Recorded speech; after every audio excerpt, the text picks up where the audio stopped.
inside rocky section here at Mavericks as we continue with the third heat. And paddling, dropping in, Greg Long. The remarkable natural talent of this 21-year-old, showing experience well beyond his years. Winner of the 2002 South African Dungeons Big Wave event, scoring big. And Grant Washburn, one of the established icons of this break, drops in for his first wave. The stereotype of the surfer kind of just blowing off everything and kicking it at the beach. I think sometimes it's more appearance than truth. I chose filmmaking as a career because you bring together my two favorite things, which would be production and surfing. My personal surfing is sort of kind of on the back burner, although I feel like I'm right there and I can win.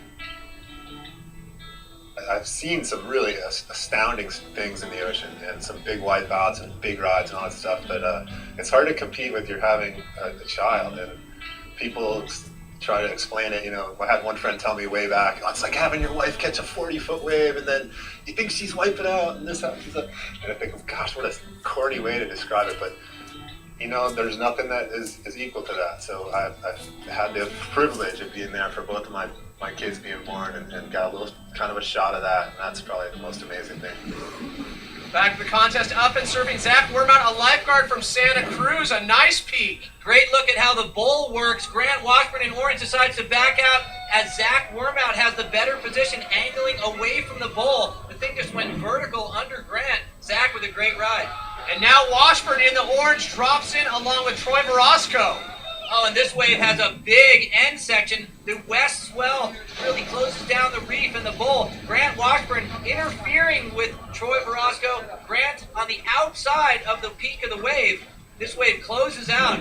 Treacherous for both surfers getting caught inside. You see the judges there. Unfortunately for Washburn, it is declared an interference call. So challenging for him to climb out of that position. And Greg Long, very methodical, known for waiting on the spot, gets one of the cleanest waves we have seen. Oh, Mavericks opens up with a big wave right there, and Greg Long in perfect position, deep within the throat of this wave.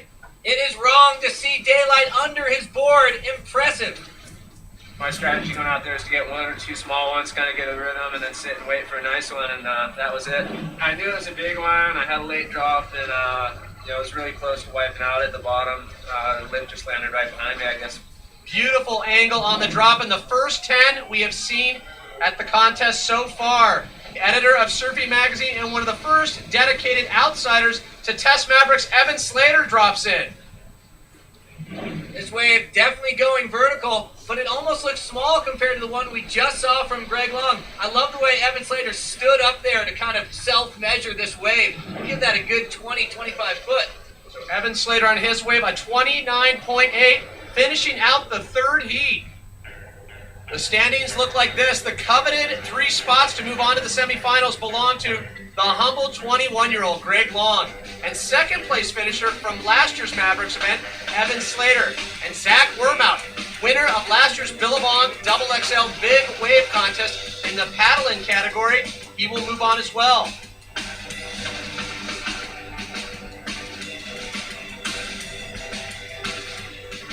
Only 3 more transfer spots available to the semifinals.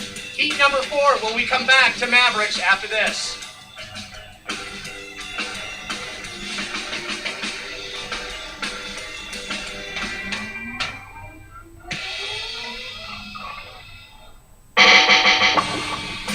Welcome back, everyone, to Mavericks here in Half Moon Bay, California. So far, we have seen incredible surfing in earlier rounds. Just one more heat to go to transfer on to the semifinals.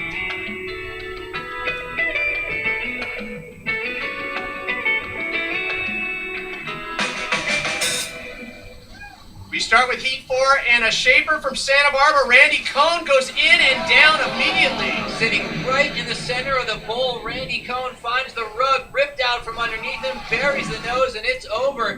What a way to start this heat. And 2 on a wave once again, Guerreros from Brazil and Kevin Vanderpool, the 5th alternate, able to hold on to the white. Another look at that. It's Garros on the outside of the peak. Kevin Vanderpool in white on the inside. This will be Kevin Vanderpool's wave, and it looks like another interference call coming in as Garros kind of faded back toward the peak and pushed Kevin Vanderpool off of his line. Vanderpool awarded a 21.5 on that wave. And unfortunately for Geraldo Guerreros of Brazil, an interference call. So that difficult position trying to climb out of that with the deficit dropping in. Anthony Tajnik. What great positioning, an angled takeoff, and even going for the top turn, holds on to that in the inside section at Mavericks. Sometimes just as treacherous as the peak, but look at the size of this wave. Tajnik's riding a 4-fin. This fin's working so overtime to hold him in on that vertical face. Great turning range on that board for Tajnik. Now it's interesting, feels very comfortable, yet remains humble when you ask him about Mavericks. I was 16 the first time I surfed Mavericks, and I'm 20 now, and I could say my confidence is built over the last 4 years, but I wouldn't say I'm completely confident. I try to feel like that way inside, but I don't want to get overly arrogant or cocky. And Guerreros, a little redemption on this wave, a little deep there on the shoulder though. Definitely Nab's a contender. He's got a lot of ground to make up with that scoring on the interference call. A deficit he's working against, but an inside section strong as well. And in orange coming out, Garrett McNamara from Hawaii. And this is a guy that is serious about his big wave training. He has an oxygen chamber at his place on the North Shore. Very committed guy. A wise decision to kick out of that treacherous inside bowls. It folds over and up in green. Amazing Randy Cohn, and going down in purple, Nacho Lopez. Yeah, Nacho Lopez, the 44-year-old, went down hard on that, but a lengthy ride for Randy Cohn. In green, the most critical takeoff we've seen today. Randy Cohn behind the bowl. Lopez with 0 board speed, unable to match the incoming speed of the size of Mavericks wave. Of course, the larger the waves, the faster they're traveling towards shore. Cohn takes this ride all the way into the inside section. And Randy Cohn, powerful bottom turn with that, awarded a 30.5 on that wave. And there is our oldest competitor, as I mentioned, 44 years old, Nacho Lopez, but dropping in right now, Sean Rhodes. Rhodes owns his own surf shop in Pacifica, 35 years old, over a decade of experience, has his own motivation for competing. And when I surf competitions, it's more of a sport. Of course, it turns into it. It's more of a lifestyle for me. I just love being around the ocean, whether it's surfing or diving or fishing. It's where I want to be.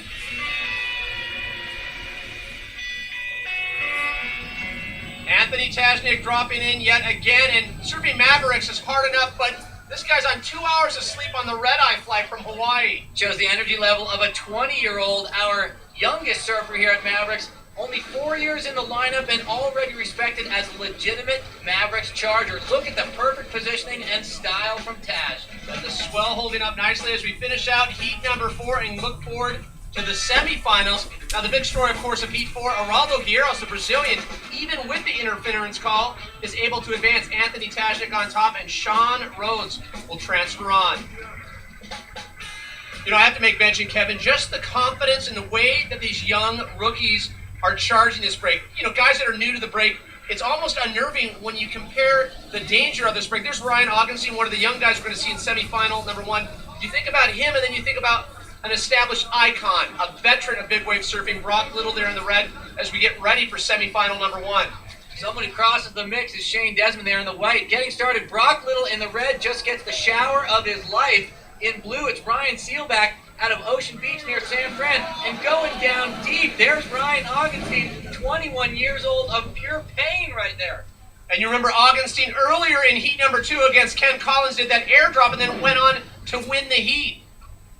Amazing right now in a tough situation. Brock Little outside helping his friends, just basically saying big waves are coming, and who is on it? Shane Desmond, the goofy footer, strong surfer, really making a name for himself here at Mavericks, an all-arounder with a great smooth wave. And in yellow, acting invincible, Ryan Augenstein goes up and over on another wave. Tyler Smith grabs an outside set wave. This thing builds as it gets down the line. This west swell closing the corner of this reef. That has got to be a big scoring wave. The end bowl looking just as treacherous as the peak. Indeed, Tyler Smith, 26 years old, out of Santa Cruz. Some backside bravado there, and Ryan Augenstein yet again, a Mavericks masochist. Third time getting slammed in this semifinal. And this one looks like the absolute worst as he flips over and wrings his neck right in. Of course, a Niagara-sized punishment coming down on his back. Where is he now? And Shane Desmond paddling. Great drop from Desmond. Oh, that is a big wave. That looked like almost 50 feet at the peak. And local knowledge is the only way to get into that perfect positioning just on time. Look at him at the top, just riding his tail for about 15 yards down that face. The wave growing ever bigger as it develops over the reef. Desmond nails one. Shane Desmond, definite prowess, has the keys for rising to the top of the heap at Mavericks. You know, you got a mix of pushing it and also just having successful rides. So you push it too hard and you get smashed by a wave and hurt. That's it, you're done. And that previous wave by Shane Desmond, a perfect 10, dropping in red, Brock Little in green, Matt Ambrose. And Ambrose in a critical situation. The bowl goes vertical and he amazingly sticks his board to the wave. The time runs out. Ambrose scores a big one. So the three moving out of semifinal number 1, Shane Desmond, along with Tyler Smith and Matt Ambrose. Brock Little just missing the cut. But I have to mention the perfect 10 by Shane Desmond. Not only clutch, but quite possibly a historic first in paddle and surfing. Probably the biggest backside attack I have ever seen. When we return, endurance put to the test, and giant killers continue to test limits when the Mavericks surf contest continues.